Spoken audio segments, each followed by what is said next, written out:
It began with a lie, a simple question from the police, and an answer that sent chills down the spines of investigators. "Where's JJ?" The officer's voice is calm, routine, but Lori's response is anything but ordinary. The officer doesn't press her, not yet. To them, she's just a mother answering a simple question. But what they don't know, what no one knows yet, is that JJ Vallow is already dead. And he's not the only one. A missing child case, a doomsday prophecy, and a story so twisted it left the world speechless. This is not just a case of murder. It is a web of deception, a story woven with religious fanaticism, unexplained deaths, and the chilling question: how could a mother do this to her own children? They fled. They ran from the truth, leaving behind a trail of bodies, lies, and a prophecy that only they believed. This is the story of Lori Vallow and Chad Daybell, the Doomsday Murders. But before you judge, before you try to understand the mind of a mother who smiled in the face of death, you need to hear everything, because the truth is buried deeper than anyone ever imagined. Before the police discovered the bodies, before the headlines called her the Doomsday Mom, before the world knew her name, Lori Vallow was simply a mother, a wife, a woman of faith. But underneath the picture-perfect life, something sinister was growing, a belief so dangerous, so consuming, that it would leave a trail of death in its wake. To those who knew her, Lori was vibrant, charismatic, a loving mother of three. She had been married multiple times, but by 2014, she had settled into what seemed to be a stable life with her husband, Charles Vallow. But behind closed doors, Lori had a fascination, an obsession with the end of the world. She devoured apocalyptic teachings, spoke frequently of visions from God, and believed she was chosen for something greater. But it wasn't until she met Chad Daybell that her faith would turn into something else, something dangerous. Chad Daybell was not a preacher, not a scholar, but he called himself a prophet, a man who claimed to walk between this life and the next, speaking with angels, foreseeing the world's destruction. To most, he was just an obscure author of doomsday fiction, but to his followers, to Lori, he was something much more. In 2018, their worlds collided. Lori attended a religious conference in Utah, where Chad was a guest speaker.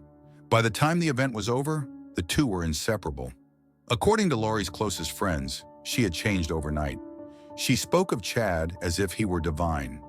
She told people they had been married in past lives, that they were destined to usher in the end times together.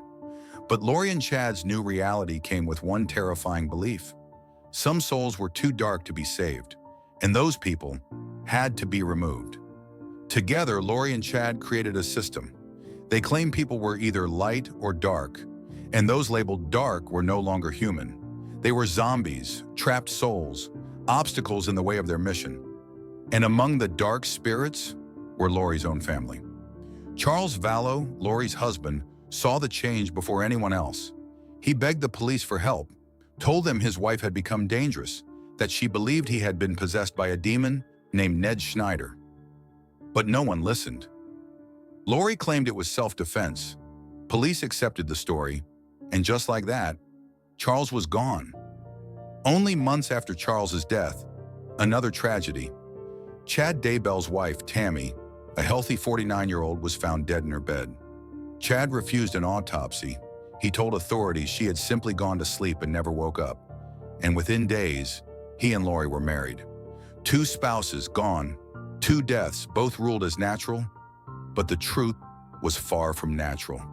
Tammy Daybell had been murdered, and yet the most horrifying part of this story had yet to be uncovered. For weeks they were missing.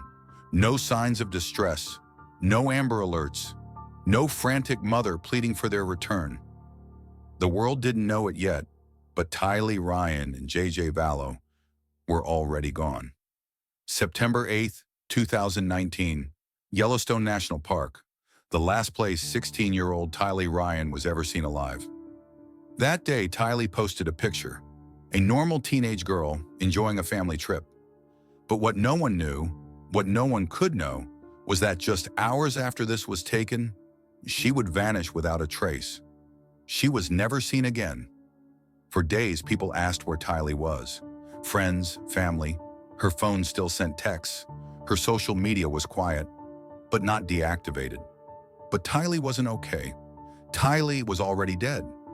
J.J. Vallow, 7 years old, smart, kind, full of life. The last time anyone saw him was at school. The next day, he was gone. Lori Vallow boarded a plane the next morning, not to file a missing child report, not to search for her son, but to escape to Hawaii with Chad Daybell to begin their new life together, as if nothing had happened. When police first asked Lori where her children were, she smiled, lied without hesitation. JJ is with a friend, she said. Tylee is at college.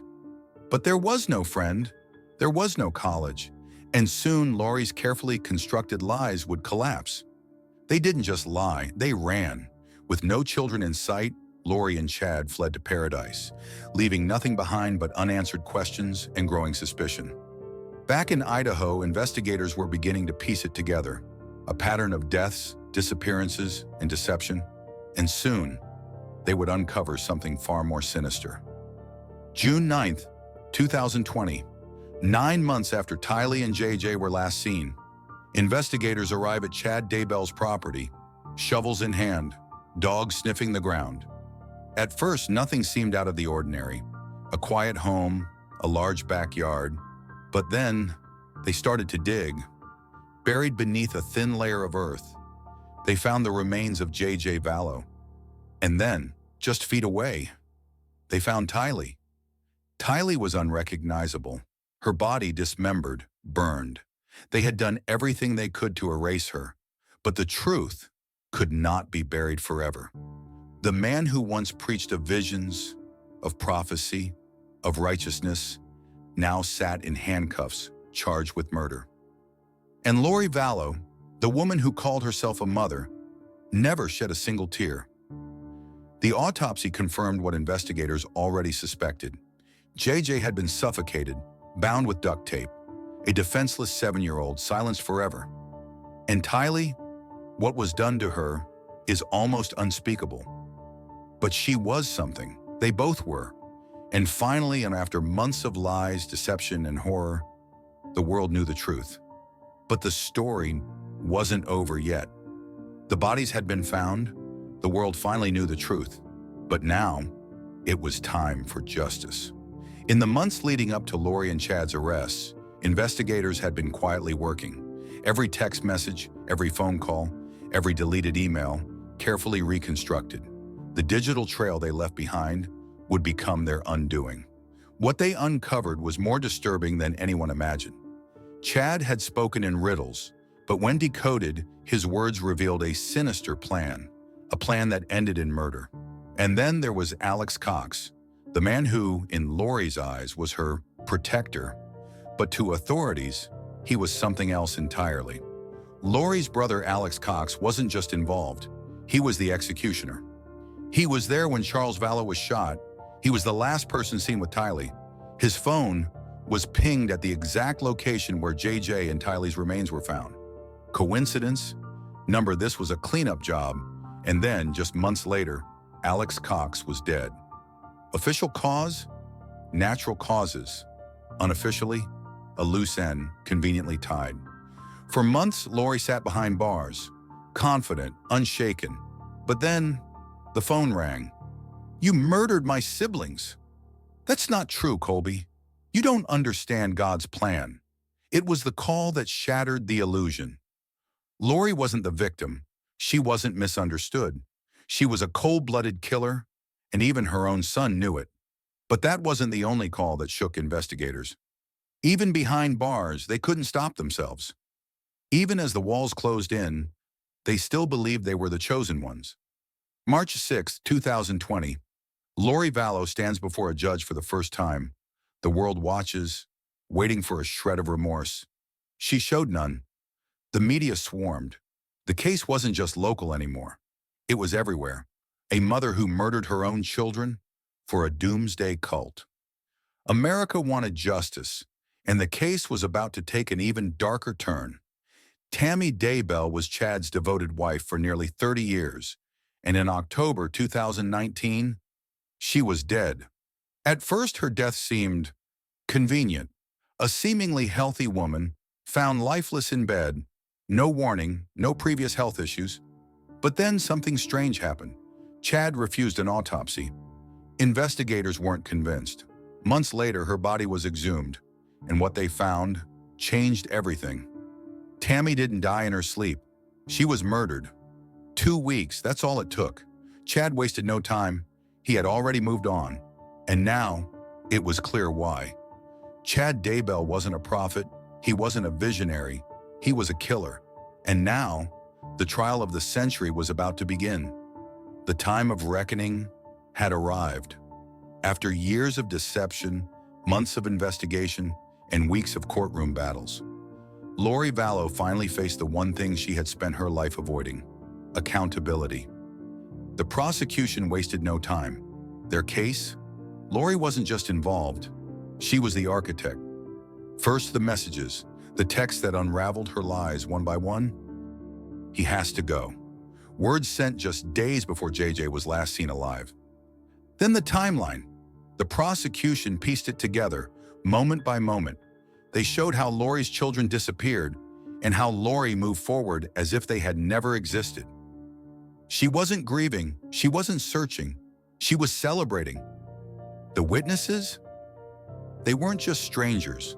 They were the people Lori had lied to, manipulated, betrayed. I trusted her with my grandson, and she threw him away like he meant nothing.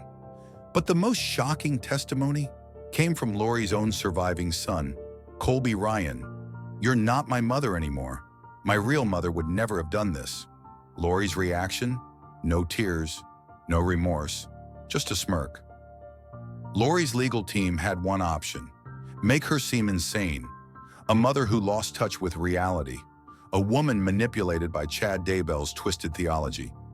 They claimed she was delusional, that she truly believed her children had become dark spirits and that their deaths were necessary. But the prosecution had a simple response. If Lori was insane, why did she cover it up? Why flee to Hawaii? Why lie to the police? Why pretend nothing had happened? The insanity plea was slipping through their fingers. Then, the voices that truly mattered spoke. "I wake up every day knowing I'll never hear his laughter again," and she just went to the beach like nothing happened. For the first time, the courtroom felt the full weight of Lori's actions. "Madam Foreperson, has the jury reached a verdict?" "We have, Your Honor." The room was silent. Then the words that changed everything. "We, the jury, find the defendant, Lori Vallow Daybell, guilty of all charges. You, Lori Vallow Daybell, took the lives of your own children. You have shown no remorse, no sorrow, and for that, you will never walk free again." The sentence? Life in prison, no possibility of parole, no second chances. And just like that, the doomsday prophet became just another inmate. No prophecies, no visions, just a lifetime of silence. One trial had ended, but another was just beginning. While Lori Vallow faced the consequences of her crimes, Chad Daybell was still waiting for his day in court. For years, Chad called himself a prophet, a man chosen by God. Now, the only future he was seeing was a courtroom filled with people waiting to see justice served. The charges? First-degree murder, conspiracy to commit murder, and for the first time, the death penalty was on the table. This wasn't just about JJ and Tylee anymore. This was about Tammy Daybell, the wife Chad discarded like an obstacle in his doomsday prophecy. For years, Chad claimed Tammy had simply died in her sleep, but new evidence told a different story. Weeks before Tammy's death, Chad had already written her out of his story, and the day after her funeral, he was with Lori, laughing on a beach in Hawaii. The prosecution argued that Chad wasn't just a follower of his own twisted beliefs, he was their architect. He wasn't manipulated, he was the mastermind. Experts took the stand to break down Chad's psychology. What makes a man believe he's a prophet? And more importantly, what makes people follow him? From the beginning, Chad created a belief system where he held all the power. He told his followers who was good, who was evil, who was light, and who was dark. And when someone was labeled dark, they had to be removed. One question remained. Was Chad really the mastermind? Or was there someone else pulling the strings? Alex carried out the killings, but was he acting alone?